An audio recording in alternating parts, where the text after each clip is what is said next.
Trinidad, what's up, man? How are you? How you doing, Rece? Thanks for having me in your town. Yeah, thanks for coming down. This is good. Let's take a walk here. Let's do it. So, you decided that you wanted to stay here after last season. What's the draw? What is it about Oxford that made you want to stay, make it home? Honestly, it was the community and the people, that kind of made me want to come here on my visit. I felt the love and genuine connection, whenever I had an interaction with anyone from Oxford, and especially the coaches as well, too. So can you just walk around town? I mean, how often do you get stopped? When I first got here, no one knew who I was, so I could do whatever. And now it's every time, I go out, someone either says hi or asks for a picture. Will you take it? Yes. Okay. Thank you Awesome. so much. Perfect. It's so nice to meet you. Nice to meet you, I'm too. Elise. Nice to meet you. What did you expect when you first came here? You came here, maybe going to be the backup, maybe 1 year. What did you expect when you came? I didn't expect much. I mean, I knew that, going into the season, I probably wasn't going to be the guy. And I knew that I just had to, stay focused, really just focus on myself. It's you versus you at the end of the day. And just put my best foot forward and let the chips fall where they may. Unfortunately, Austin had got hurt, and, the rest is history. The Ole Miss Rebels have knocked off the Georgia Bulldogs. I know you got a lot of favorite spots, but this yogurt place, is this your spot? Yeah, if you get, dinner on the square, it's mandatory to get yayas right after, so. I kind of believe in froyo as an hors d'oeuvre. Can we go there first? Yeah, for sure. Yeah, let's do that. So do you have a go-to? Honestly, probably chocolate. I love chocolate. Yeah, me too. Vanilla's solid too. And then you got to get all the fixings like cookie dough, Oreo, and then add on top. Are you going to think badly of me? I like fruit on ice cream and Oh, no. yogurt, so it'd be all right if I did that? Yeah, for sure. Okay. Yeah. All right. A lot of choices here. Yeah, they got a lot of choices. You go with the... Ooh, I do love a waffle cone, but I usually just go regular bowl. Let's go regular. Here, let's do that. Got to. I'm going original tart here. Okay. I think that's a fan favorite. Yeah. I'm gonna go vanilla today. But now, I'm being a really bad influence on you because you haven't been hitting this much. No, I haven't. Season, right? I've been, I changed my diet up a little bit this offseason, met with my nutritionist, and yeah, yayas it's really good, but it's a little too sugary, but yeah. But every now and then, all things in moderation, Trinidad, right? Right, yeah, no, you could have this once in a while. Yeah, go ahead. So let me What's see. the one thing you've given up that you love? I like cheeseburgers, and I Yeah. also like pizza, and Yeah. I'm a big snacker. I like to snack on chips and stuff. Yeah? All right, let me go cookie dough. What are you getting? I'm getting kiwi. Okay. And some pineapple here. Oh, I love blueberries too. Got to go with the Oreos. Oreos might be the best cookies ever. I like Oreos. I can stay out of them. But if you bake cookies, like does your mom bake? She does sometimes. Yeah. She cooks a lot Yeah. for our We get a family. little bit of this, just But my grandma actually was a big baker, and she used to cook a lot of, cookies. She would bake, muffins, banana bread, anything that you would want. See, I couldn't stay out of that. I would keep grazing on it until it was all gone. We hitting the hot fudge or hot caramel, or nah? You got fruit, so you probably. Don't want it. Yeah, I'm gonna. You go ahead. I might have to hit some hot fudge. That looks good. I don't know, maybe just a little caramel on the side, on top of the chocolate, just a little bit. There. Got to. And just a touch. All right. Y'all have a great day. Thank Thank you you guys. so much. Appreciate you guys. Right. Show me around. Yeah. And then after you get your yayas, after you get dinner, and then hit yayas, and then you have your frozen yogurt in your hand. Just walk around the square. Enjoy the views. Appreciate you. Yeah. Enjoy the views. It's nice. Nice little downtown in Oxford. This is strong. The frozen yogurt? Yeah. It's good. It means it's really good. Yeah. But you got the tart though, so yeah, it makes sense. Yeah, strong. Were you worried at all that you weren't gonna get to play this year? The whole court case thing, had to wait and see? Yeah, How definitely. was the anxiety about that? Man, I was so stressed throughout that whole process, just the uncertainty of it. I mean, God willing, I think I was gonna play football regardless, whether it was in the NFL or back here at Ole Miss. And yeah, I was stressed. Just not knowing and not having an answer was definitely the hardest thing. What was it like when you got the news that it was in your favor? Big sigh of relief. Felt like, rocks were lifted off my chest. I could really focus on spring ball and the off season and just focus on Ole Miss football, making sure that, I'm being the best quarterback for, my team. What's the difference in what it was like before, as you were sort of establishing yourself, and now coming back in this year as the guy. I've called you the mayor of Oxford because everybody loves you here. Yeah. And now you're the guy, you're the leader, everybody's looking to you, new head coach in some respects. How is that different for you? Yeah, now, last year going into the season, I really wasn't, the guy yet. So I guess my role in being a leader wasn't, as big as it is now. My voice has definitely increased, and I got to lead by example. And really have a bigger, role as a leader on this team now, just knowing that, I'm QB1. They look at me as, their leader on the team and on the offense. So just leading by example, making sure that, the guys that, transferred in and the guys that, were here last year remain focused and playing, Ole Miss football and following the Ole Miss standard. We've been walking through traffic. You're familiar, I'm sure, by now with what they do with the speed limits on campus.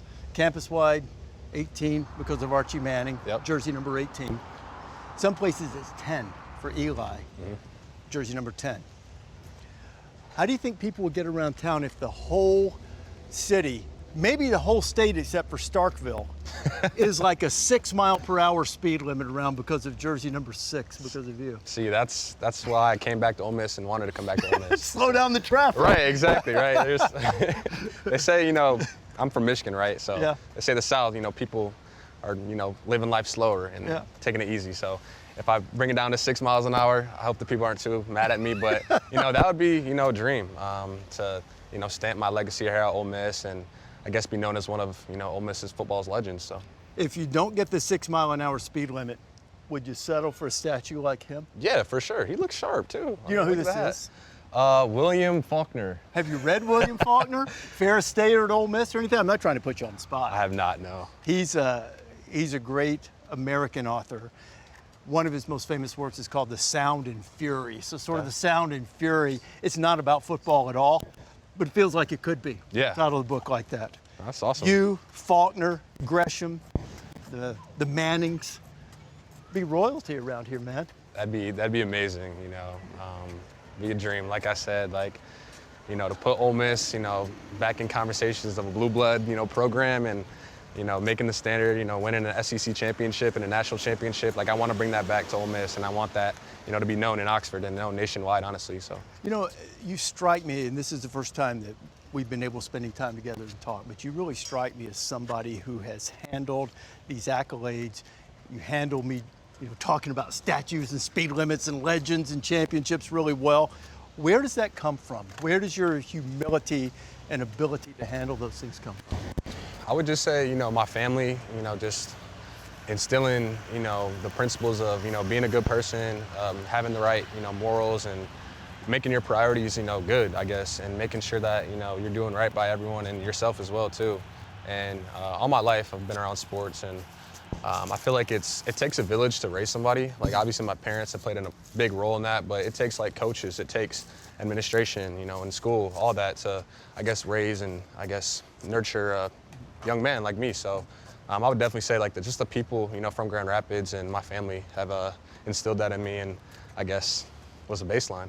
You still talk to Coach Anish, your coach at Ferris State, right? Yes, sir. What kind of impact did he have? What do you do? What do you teach you? Man, he, for one, just gave me an opportunity, gave me a shot to, come to his school and come play for him and under his offense. And I just learned a lot over the years. I developed well. And have a seat and let's talk. Yeah, let's do it. And my relationship with Coach Anish has just increased, over the years. He's a great guy, great coach, and I've learned a lot there. Lane Kiffin's departure from Ole Miss was not good. Now some recent comments about recruits. They would say, hey, coach, we really like you, but my grandparents aren't letting me move to Oxford, Mississippi. That doesn't come up when you say Baton Rouge, Louisiana. During the offseason, when Coach Kiffin talked about some of the difficulties that he had encountered in some instances, and he backtracked from the statements, racially, recruiting, you felt the need, the urge to share your version of the story, your story, and why it hasn't been that way for you. You defended Oxford. And why did you think that was important for you to do? Just telling my truth, honestly. When I first got down to Oxford on my visit, I wasn't the guy, I wasn't, a big recruit coming in. So I kind of got to see how it was, both sides, right? So when I wasn't a big-time recruit, people were still treating me nice. They were, treating me with respect. I didn't have any bad encounters with anyone. I don't think my family has either. They would definitely say something to me, and we'd talk about that for sure. And I was just spilling my truth, really. Tell me about the house you bought here. Tell me about that process and why it felt like home, why you wanted to do that. Well, one, it was an investment. I feel like, there's a lot of things that you could do with your NIL money, and one of them was, I think that buying a house on the square was a good investment for years to come. I could have it as rental property. I could always come back and come to games when my playing career is over with. And then also, too, I love Oxford, so now I'm an Ole Miss Rebel for life. I know that this is home now, or a second home. But yeah, so I felt like that was a important piece for me to do. You can get some endorsement deals too when you get to the pros. Rent Trinidad Chambliss' house on Airbnb while you're playing in the NFL, right? Exactly, and that was the idea, right? Like, have property here, love where I'm staying too. I love the house. But yeah, maybe 15 or 20 years, I'm renting it out, and maybe eventually sell it. So we'll see. This season, when LSU comes in, you've got a couple of games before that. How do players approach that? Fans are talking about it. Media guys like me say, "Oh, that game, LSU and Ole Miss." How do players really approach something like that? As a player, it's kind of hard to block out that noise and not see it on social media, or whenever you're running into somebody, they're asking about, hey, how are you excited for the big game? Or are you excited for LSU? But you try your best to block out that noise, really focus on where your feet are at that moment in time. And just focus on, practice or, week one. We play Louisville. I feel like a lot of people are looking past Louisville. And that's the most big game. Exciting game that I'm looking forward to is Yeah. Louisville. So, but yeah, we just try to, stay within ourselves and stay where our feet are, really. What do you think about Coach Golding's new haircut? I love it. Better than the long flowing locks? The flow is sweet. Yeah, I like it. He's got good hair for, his age. But, he's cleaned up nice. What's it like playing for him, defensive-minded coach? It's really cool.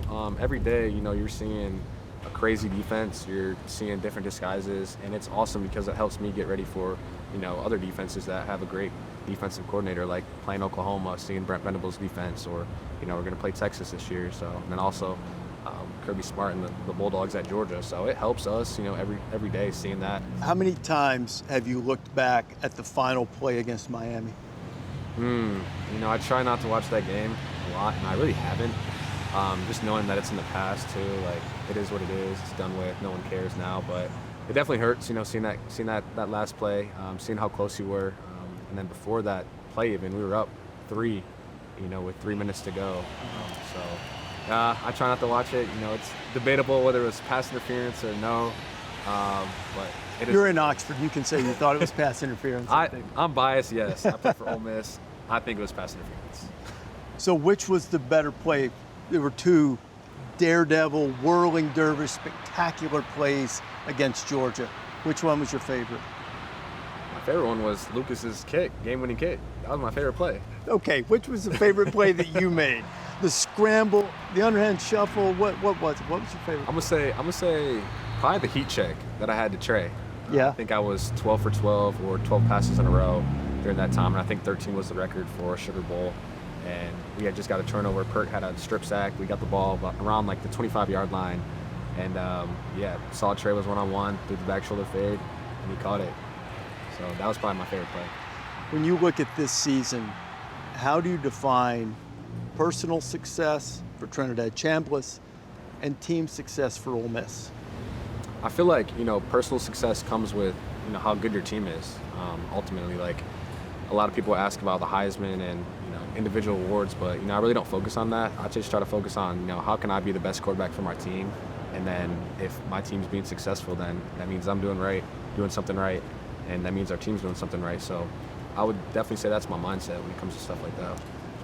Your story is fascinating and compelling. Some of it was bad luck because COVID impacted recruiting and all of that. Then you had the illness early in your career at Ferris State. Yet you persevered, you kept playing, you got to this point, and now you're reaping the benefits.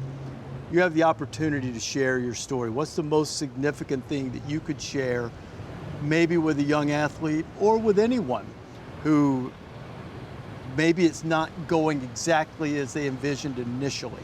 Yeah. What's the most important thing you could share with them?